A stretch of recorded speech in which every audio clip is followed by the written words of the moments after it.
우리 서로 이렇게 축복의 인사 나누겠습니다. 새해니만큼요 이렇게 인사 나눕니다. 새해 복 많이 받으세요. 예. 한 번 더 인사 나눌 때는 이렇게 하겠습니다. 새해 하나님의 복 많이 받으세요. 새해 하나님의 복 많이 받으세요. 네, 그래요. 다른 어떤 복보다 하나님 주시는 복을 많이 받는 2026년 되시기를 축복합니다. 네, 아멘. 많이 받으실 것 같아요. 2026년은 그냥 말의 해가 아니라 붉은 말인 적토마의 해라고 하더라고요. 여러분 어떻게 적토마처럼 힘차게 달려갈 준비가 되셨습니까? 아니면 달리긴 해야 되는데 힘이 부족하신가요? 예, 힘이 부족하시다면 하나님께서 독수리 날개치며 올라간 같은 새 힘을 허락해 줄 줄 믿습니다. 그래요. 이렇게 우리 모두는 달려나가야 할 새해의 출발선상에 지금 서 있습니다. 자, 그리고 바로 이런 때 하나님께서 주신 말씀은 요한 1서의 말씀입니다. 작년부터요, 생명의 삶, 그 본문 순서에 따라서 말씀을 나누고 있는데요. 사실 말씀을 준비하는 과정에서 제가 깜짝깜짝 놀랄 때가 많습니다. 자, 왜 놀랄까요? 네, 물론 준비해야 되는 말씀이 어려워서도 놀랄 때도 있지만은요, 그것보다 훨씬 더 많은 경우는 그때그때 상황에 꼭 맞는 필요한 말씀을 주시기 때문입니다.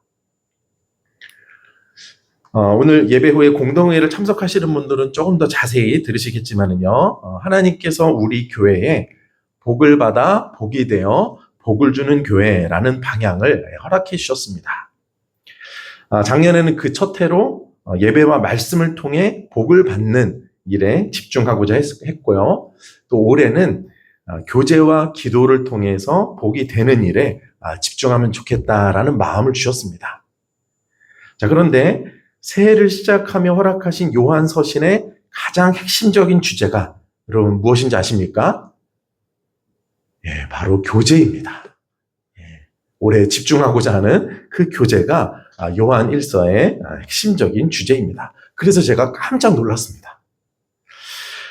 제가 이런 과정들을 통해 느끼는 것은요, 하나님께서 지금 우리를 말씀으로 인도해주고 계신다라는 사실입니다. 자, 이렇게 하나님께서 우리를 인도하신다라는 사실을 느끼게 되면 우리는 기대하는 마음을 가지게 됩니다. 지금은 알지 못하지만 하나님께서 어떤 뜻을 가지고 우리 한 사람 한 사람 또 우리 교회를 이끌어 가시기 때문에 기대를 가지게 되는 것이죠. 자, 그런 의미에서 올 한 해는 더 기대하는 마음으로 시작하는 저와 여러분 되었으면 좋겠습니다. 네, 아멘. 자, 그렇다면 2026년을 시작하는 우리에게 하나님께서는 요한 서신을 통해 무엇을 말씀하기 원하시는 걸까요? 오늘 오후 예배 시간에도 보게 될 그림이긴 한데요. 자, 여러분 이렇게 예수님 쪽으로 몸을 혹 기댄 사람 누구일까요? 예, 바로 요한입니다. 예. 우리가 성화를 많이 보긴 하는데 사실 이렇게 예수님께 몸을 기대는 모습은 굉장히 보기 드문 모습입니다. 여러분 만약 여러분이 이때 예수님 곁에 계셨다면 이렇게 기대거나 안기실 수 있으시겠어요? 예, 참 쉽지 않겠죠. 예, 정말 쉽지 않은 일입니다. 자, 따라서 요한이 예수님과 굉장히 가깝고 친밀한 관계였다라는 것을 이 그림을 통해서 알 수 있습니다. 자, 이게 단지 그림이 아니고 성경에도 이렇게 기댔다라는 말씀이 나옵니다.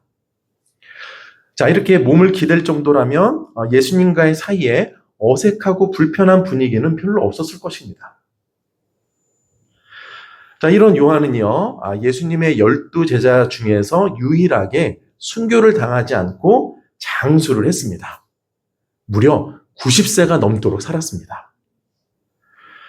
자, 의료 수준이 지금과는 비교할 수 없는 수준이던 2000년 전에 90세 이상을 사셨다면 굉장히 오래 사신 것입니다. 자, 그리고 오늘 본문인 이 요한 1서는요, 사도 요한이 80세가 넘은 때 기록한 것으로 알려져 있습니다. 자, 그러니까 사도 요한이 이 글을 기록할 때에는 사도 요한처럼 예수님을 직접 만난 사람들이 다 죽고 거의 사도 요한 혼자가 남은 상태였습니다. 자, 그래서 나타난 현상이 있는데요. 그들의 신앙이 앞선 세대들 같이 뜨겁지 않았다라는 것입니다. 자, 1세대들은 예수님을 직접 만난 사람들이었습니다. 하지만 그의 자녀들 세대들로 넘어가면서 그 자녀들의 믿음이 예수님을 직접 만난 사람들과 같지 않았다라는 것입니다. 자, 그럼 지금도 그런 현상을 우리는 좀 볼 수 있는데요. 대체적으로 보면 여러분들보다는 여러분들의 자녀들의 신앙이 조금 약한 경우가 더 많은 것 같습니다. 뭐 꼭 그런 건 아니지만 대체로 그렇다는 것이죠. 근데 이 당시에도 그랬다는 것입니다. 자, 그리고 또 하나의 도전이 있었는데요. 어떤 한 사상이 이때 막 퍼지기 시작했습니다. 좀 어려운 말로 영주의주의라는 사상이었는데요. 어떤 특별한 영적인 지식을 통해서 그 깨달음을 통해 구원을 받는다라는 좀 이원론적인 사상으로 영은 선한 것이고 육은 악한 것이라고 생각을 했습니다. 자, 그래서 예수님은 그냥 영으로 오셨던 분이시지 실제 몸으로 오신 분은 아니라고 생각을 했습니다. 자, 그래서요, 그 사상과 말씀들은 들은 성도들이 이때 많이 흔들리고 있었습니다. 자, 가뜩이나 이 당시 성도들은 다 예수님을 직접 본 사람들이 아니다 보니까 직접 확인할 방법이 없지 않습니까? 자, 그래서 많은 사람들의 신앙이 흔들리고 있었는데 요한은 그 모습이 너무 안타까웠습니다. 그래서 노년에도 불구하고 펜을 들 수밖에 없었던 것입니다. 당시 예수님을 직접 만난 거의 유일한 생존자가 사도 요한이었기에 특별한 책임감을 가지고 쓴 말씀이 바로 오늘 본문인 요한 1서인 것입니다. 자, 이런 배경 속에서 사도 요한이 펜을 들어서 말씀을 전하고 있는데요. 우리 그 말씀이 시작되는 1장 1절 말씀 우리 같이 읽도록 하겠습니다. 시작. 태초부터 있는 생명의 말씀에 관하여는 우리가 들은 바요, 눈으로 본 바요, 자세히 보고 우리의 손으로 만진 바라. 아멘. 예, 먼저 태초부터 있는 생명의 말씀이라고 시작을 하고 있는데요. 이 부분만 보면 정확히 무엇을 말씀하시는지 좀 이해하기가 어려울 수 있습니다. 이 사도 요한의 좀 장점이 있는데요. 장점이다 단점은 말을 좀 어렵게 한다는 것입니다. 그래서 한 번 읽으면 좀 잘 이해가 안 되는데요. 깊이 보면 또 우리가 이해할 수 있는 부분이 있습니다. 그 아래 제가 요한복음 1장 14절 말씀을 적어놨는데요. 요한복음 1장 14절은 말씀이 육신이 되어 우리 가운데 거하셨다라고 말씀하고 있습니다. 그리고 여기서 말씀은 바로 예수님을 말하는 것입니다. 즉 태초부터 하나님과 함께 계셨던 예수님이 하늘에 머물지 않고 육신을 입고 이 땅에 내려오셨다라는 것입니다. 자, 그렇게 예수님이 사람의 몸을 입고 이 땅에 오신 결과가 이어지는 말씀에 나오는데요. 어떻게 되었다고 합니까? 우리가 들었다라고 하고요. 우리가 보았다라고 하고요. 우리가 만졌다라고 하고 있습니다. 예수님이 사람의 몸을 입고 이 땅에 오시기 전까지는 사실 하나님의 음성을 들을 수는 있었지만 만질 수는 없었습니다. 볼 수도 없었습니다. 자, 그런데 예수님이 오심으로 청각적으로, 시각적으로, 또 촉각적으로 그 예수님을, 하나님을 우리가 느낄 수 있게 된 것입니다. 자, 여러분, 요한이 말씀을 시작하자마자 왜 이런 내용을 말하는 걸까요? 조금 전에 설명드렸던 이 당시 많은 사람들이 영향받고 있었던 영주주의라는 사상 때문입니다. 그 사상은요, 예수님을 이렇게 직접적으로 감각적으로 만질 수 있는 분이라고 생각하지 않고 영적인 분으로만 생각을 했습니다. 또 구원은 깨달음을 통해 얻는 것이라고 생각을 했습니다. 하지만 요한은 그렇지 않다라고 말씀합니다. 자신이 음성을 들었고 눈으로 보았고 기대어서 만지기까지 했던 예수님이 살아계신 하나님의 아들이시라는 것입니다. 그리고 어떤 특정한 깨달음이 구원을 가져다 주는 것이 아니라 볼 수 있고 들을 수 있고 만질 수 있는 예수님을 만나야만 구원받을 수 있다는 것을 말씀하고 싶었기 때문입니다. 자, 그러니까 자꾸만 신앙을 정신적인 것으로만 생각하려는 사람들을 향해서 신앙은 그런 것이 아니라 매우 실제적이고 구체적인 일이라는 것을 말씀하고 싶었던 것입니다. 신앙은 막연한 것이 아니라 귀로 들을 수 있는 것이고 눈으로 볼 수 있는 것이고 손으로 만질 수 있는 것이라는 것, 그것이 신앙생활이라는 것을 말씀하고 싶었던 것입니다. 여러분, 오늘날은 어떨까요?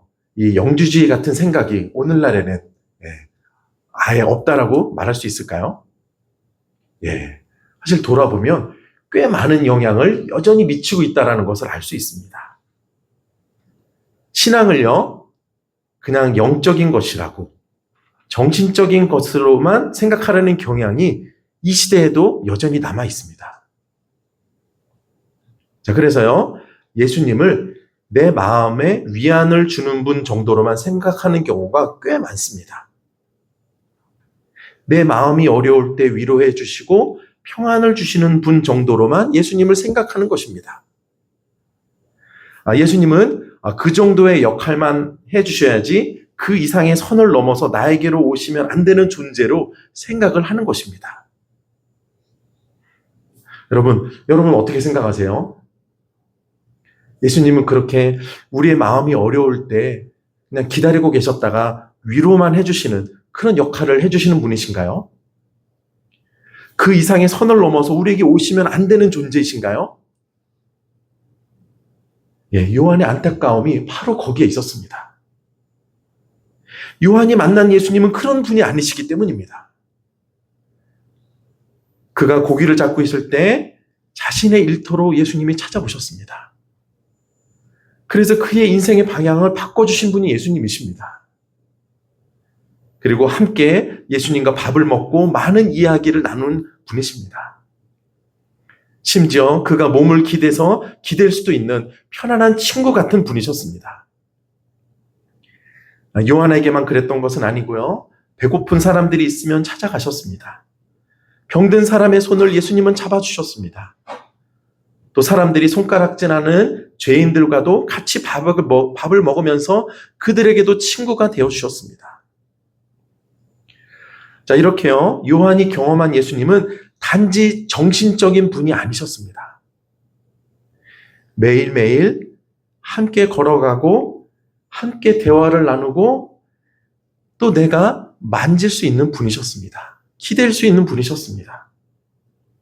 그런데 많은 사람들이 그런 예수님을 단지 영적이고 정신적인 존재로만 생각해서 멀리하니 그것이 너무 안타까웠던 것입니다. 혹시 여러분이 경험한 예수님은 어떤 분이신가요?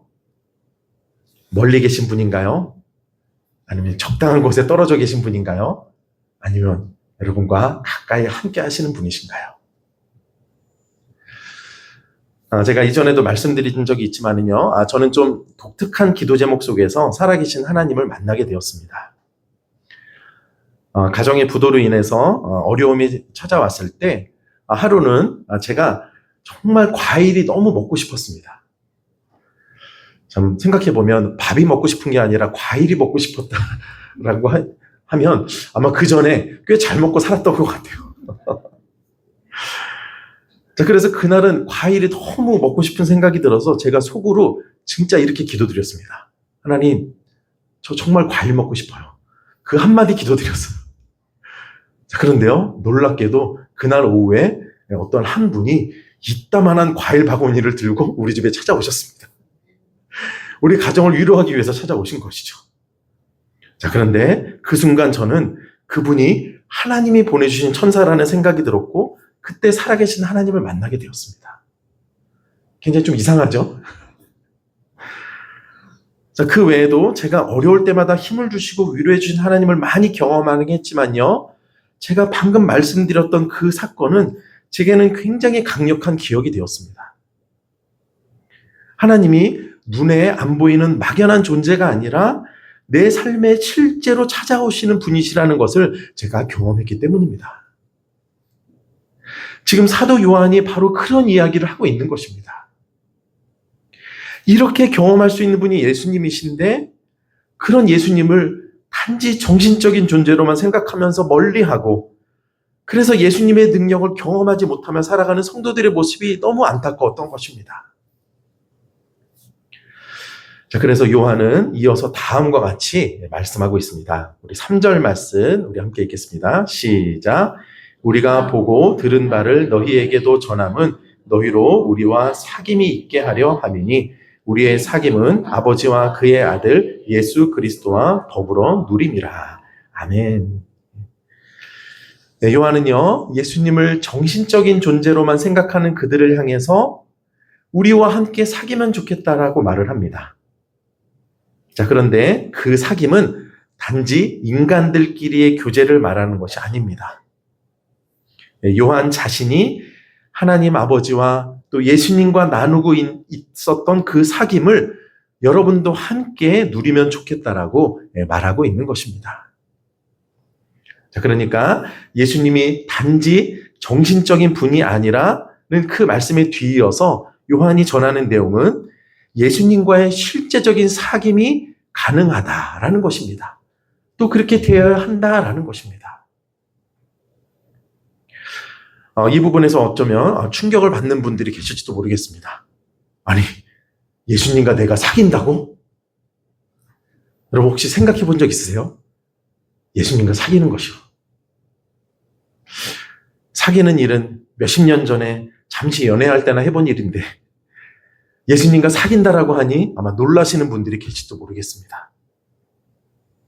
어쩌면은요, 신앙생활을 오래 하신 분들 중에서도 내가 예수님과 사귐을 가질 수 있다라는 점에 대해서 아마 생각해 본 적이 없는 분들도 계실지도 모르겠습니다. 보통 예수님을 내가 순종하고 따라야 할 존재로만 생각하기 때문에 사귈 수 있는 분으로 생각해 본 적이 없는 것이죠. 자, 그런데 여러분, 이 사귐의 단계가요, 이것이 우리 신앙의 가장 깊은 단계입니다. 왜냐하면 사귐이야말로 모든 것을 주고받을 수 있는 가장 깊은 관계의 단계이기 때문입니다. 그래서 요한은 안타까운 심정으로 여러분도 나처럼 예수님과의 그 사귐의 단계까지 가면 좋겠다라고 말씀하고 있는 것입니다.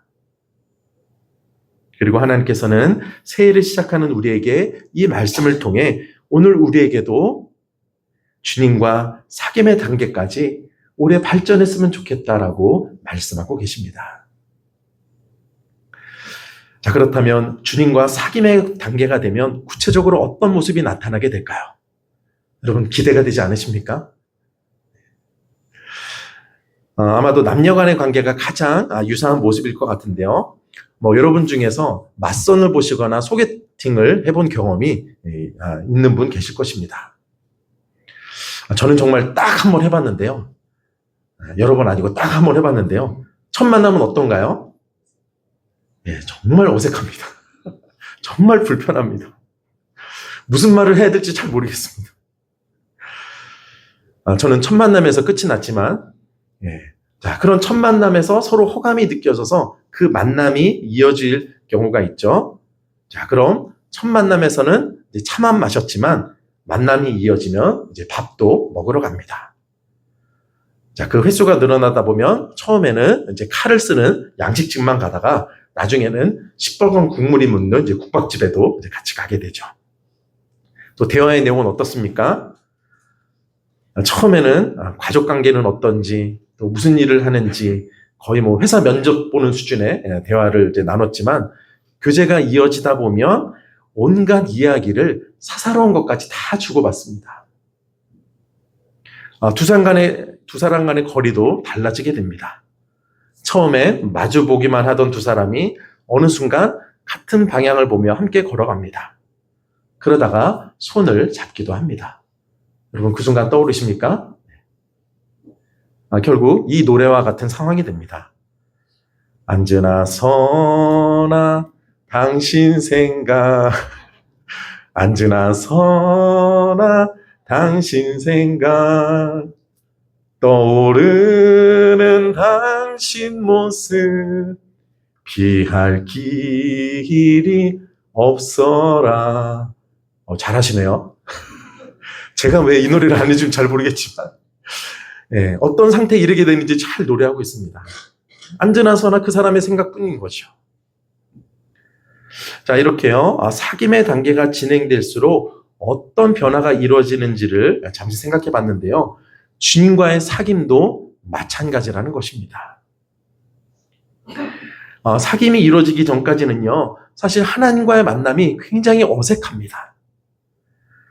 처음 마주 앉은 남녀와 같이 하나님과 함께하는 시간이 불편하고 좀 그래서 가급적 빨리 갔으면 하는 마음이 들기도 합니다. 기도의 내용도 굉장히 좀 형식적입니다. 하지만은요, 주님과의 만남이 이어지면서 사귐의 단계까지 나아가게 되면 많이 달라집니다. 하나님과 함께하는 것이 불편하게 느껴지지 않습니다. 기도의 내용도요, 아주 사적인 이야기까지 들을 정도로 달라집니다. 깊어집니다. 또 요한이 그랬듯 때로는 주님 품에 기대기도 합니다. 그러다 어떤 노래 같은 상황이 벌어지나요? 앉으나 서나 주님 생각, 그 단계까지 가는 것이죠. 계속해서 주님을 묵상하게 되고 주님과 함께 걸어가고 생각하는 단계가 되는 것입니다. 여러분, 주님과의 사귐을 통해서 그런 상태가 되면 어떨까요? 여러분 정말 기대가 되지 않으십니까?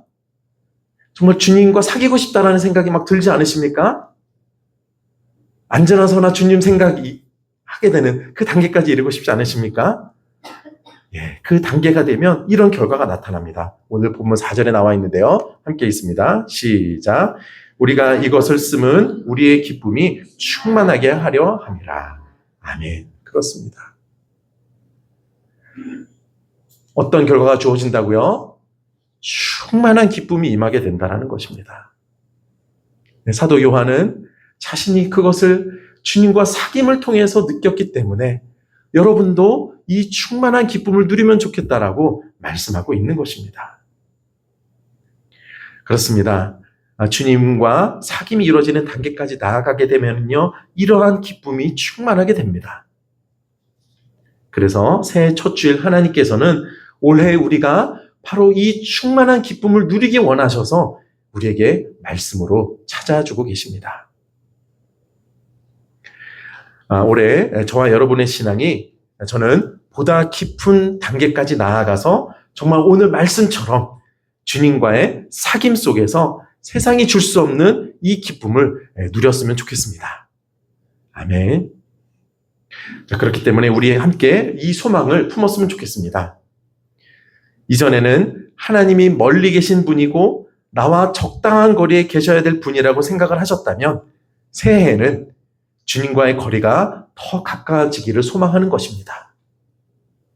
그것을 위해서 우리가 할 수 있는 일을 하는 것입니다. 거리감을 좁히는 것입니다.